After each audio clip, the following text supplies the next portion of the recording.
Dalam perjalanannya ke Yerusalem, Yesus menyusur perbatasan Samaria dan Galilea. Ketika ia memasuki suatu desa, datanglah 10 orang kusta menemui dia. Mereka tinggal berdiri agak jauh dan berteriak, "Yesus, Guru, kasihanilah kami." Lalu ia memandang mereka dan berkata, "Pergilah, perlihatkanlah dirimu kepada imam-imam." Dan sementara mereka di tengah jalan, mereka menjadi tahir. Seorang dari mereka, ketika melihat bahwa ia telah sembuh, kembali sambil memuliakan Allah dengan suara nyaring. Lalu tersungkur di depan kaki Yesus dan mengucap syukur kepadanya. Orang itu adalah seorang Samaria.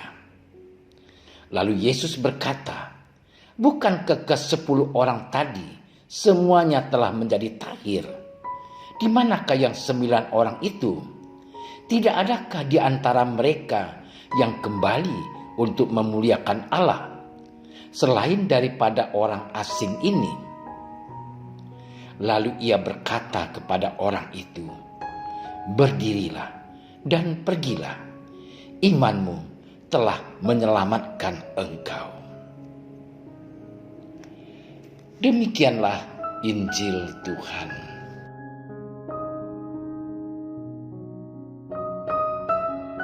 Saudara-saudariku yang terkasih, dalam menjalani peziarahan hidup ini, ada banyak peristiwa yang kita alami. Ada peristiwa yang menyenangkan dan ada yang tidak menyenangkan. Hal yang sering kita hindari dalam hidup ini ialah agar kita dijauhkan dari berbagai macam penyakit yang berbahaya, terlebih COVID-19 ini. Dalam Injil hari ini dikisahkan tentang 10 orang kusta yang disembuhkan oleh Yesus. Kusta adalah penyakit yang menular dan sangat berbahaya.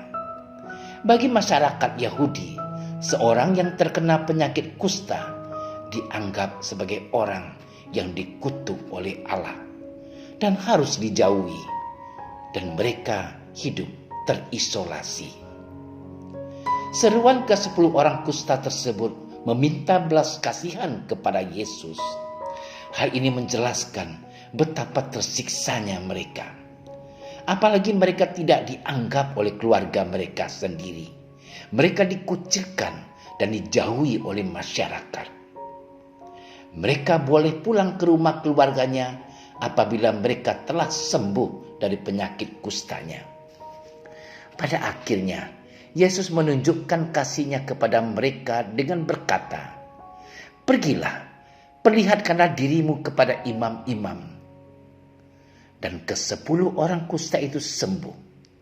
Tetapi hanya satu yang kembali untuk mengucap syukur, dan orang itu adalah orang Samaria.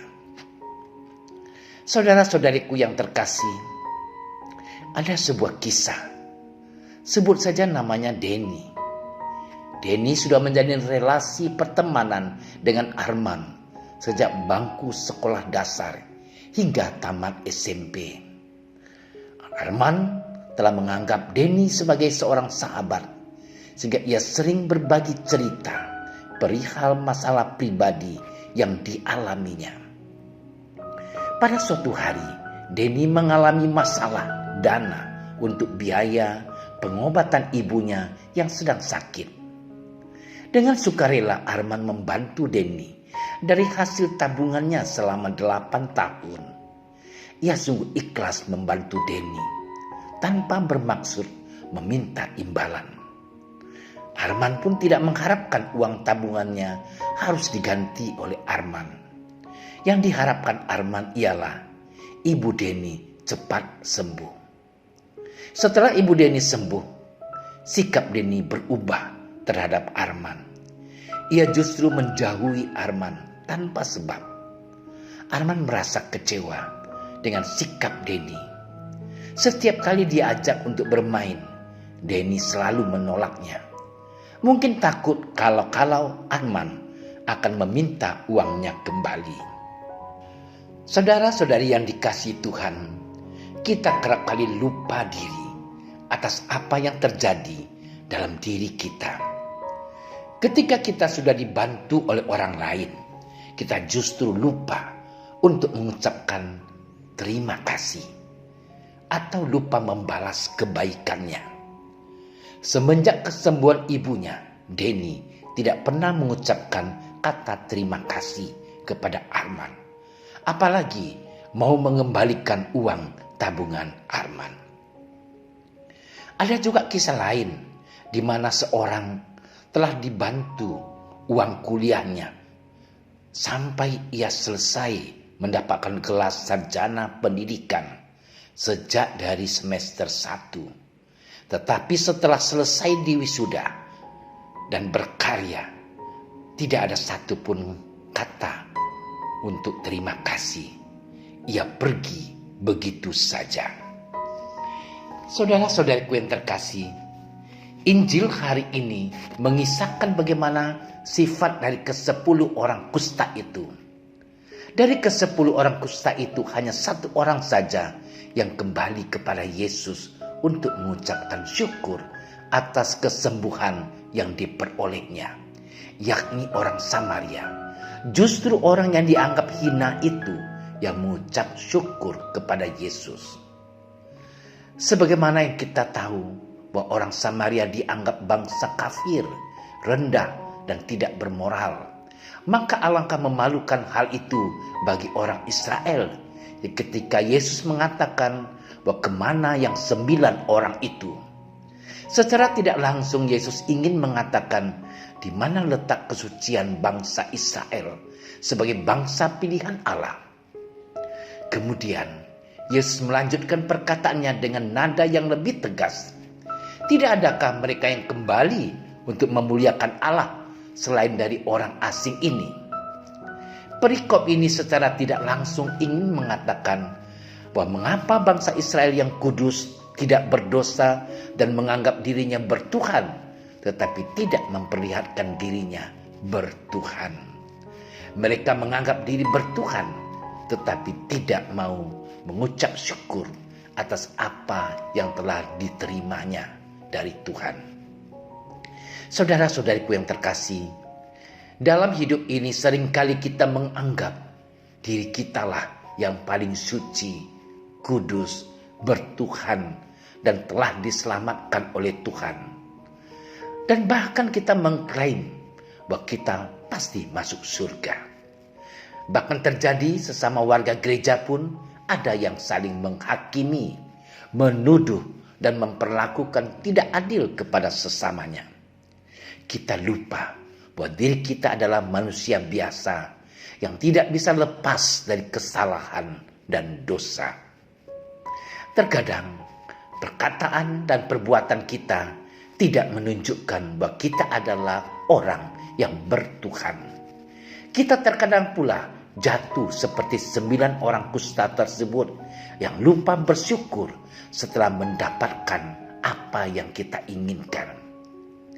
Kita belajar dari orang Samaria yang hina dan dianggap berdosa, tetapi memperlihatkan bahwa dirinya adalah orang yang beriman kepada Tuhan. Yesus tidak mengharapkan untuk dibayar karena telah menyembuhkan mereka semua. Yang diharapkan Yesus ialah sikap kerendahan hati untuk mengucapkan syukur kepada Allah. Saudara-saudariku yang dikasihi Tuhan, hari ini gereja semesta memperingati Santo Martinus dari Tours. Saya menawarkan sebuah pertanyaan untuk kita refleksikan. Pertama, apakah kita sudah mengucap syukur atas hidup ini? Baik suka maupun duka yang kita alami dalam kehidupan sehari-hari. Kedua, bagaimana pelayanan kita selama ini? Apakah tindakanku ikhlas membantu orang lain tanpa meminta imbalan? Allah yang Maha Pengasih, tuntunlah kami untuk terus mengabdi-Mu sepanjang hidup kami. Ajarilah kami untuk selalu berterima kasih dalam setiap kegiatan yang kami alami dalam hidup ini. Demi Kristus, Tuhan pengantara kami. Amin. Terima kasih sudah menyaksikan renungan hari ini.